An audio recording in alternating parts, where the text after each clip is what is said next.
Trigonometría.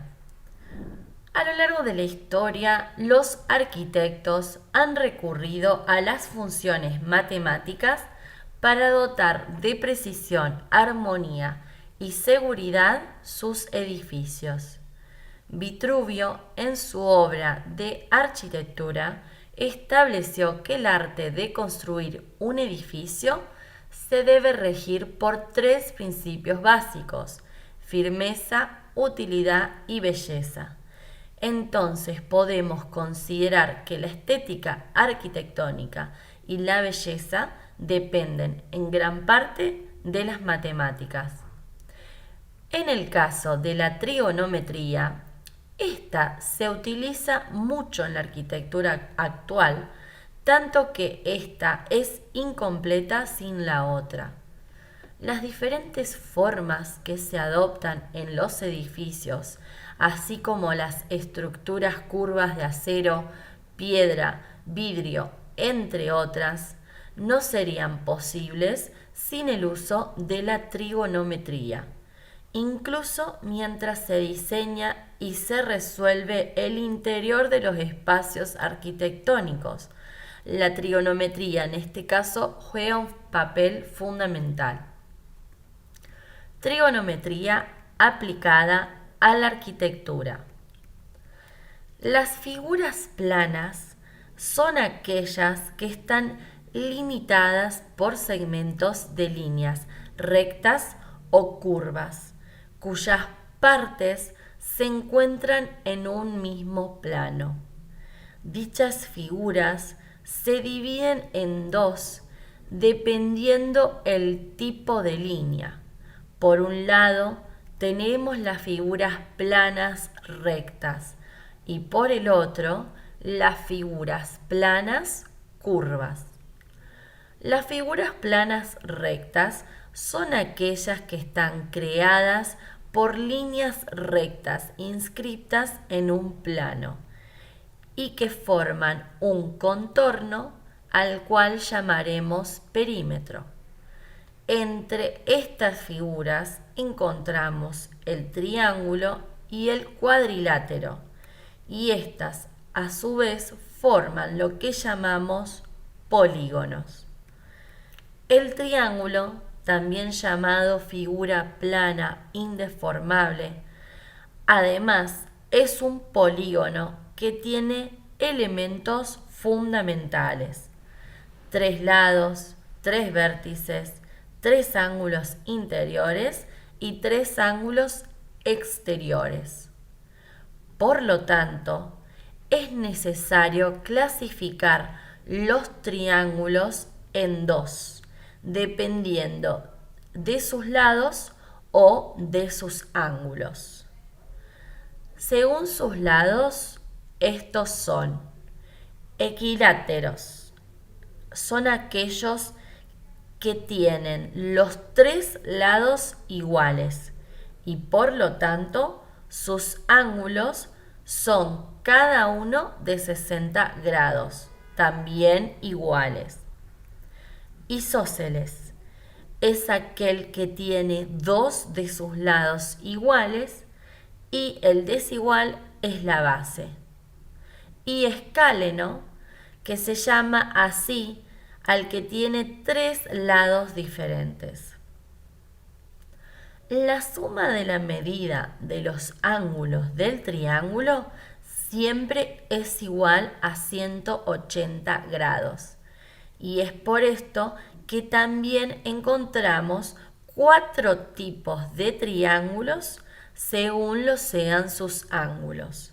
Y ellos son: rectángulo. Es aquel que tiene un ángulo recto, en donde los dos lados rectos se llaman catetos y el opuesto se llama hipotenusa. Obtusángulo es aquel que tiene un ángulo obtuso. Acutángulo, sus tres ángulos interiores son agudos. Y equiángulo, todos sus ángulos son iguales.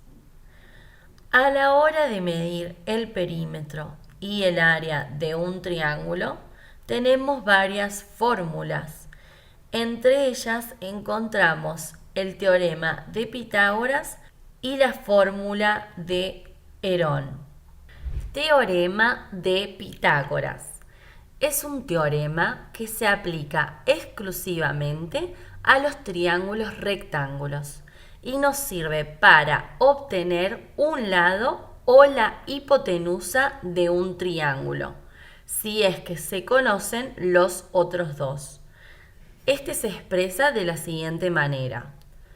C al cuadrado es igual a al cuadrado más b al cuadrado, en donde si despejamos, la hipotenusa es igual a la raíz cuadrada del cateto a al cuadrado más el cateto b al cuadrado, donde a y b son los lados del triángulo rectángulo y c es la hipotenusa siempre, es decir, el lado más grande del triángulo.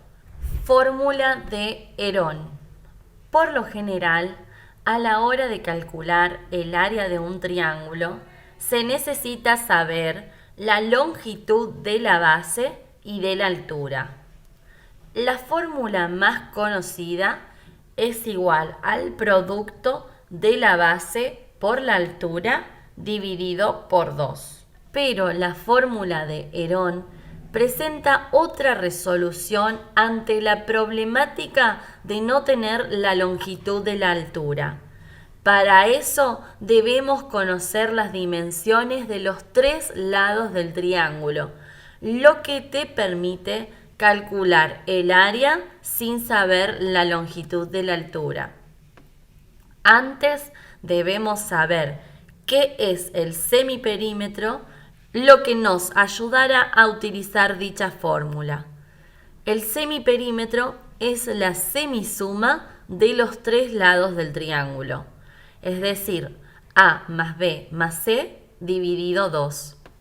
De esta manera podemos determinar área a partir del semiperímetro, la cual va a ser igual a la raíz cuadrada del semiperímetro multiplicado por la diferencia del semiperímetro por cada uno de sus lados.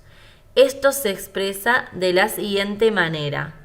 El área es igual a el semiperímetro por el semiperímetro menos el lado A, por el semiperímetro menos el lado B, por el semiperímetro menos el lado C.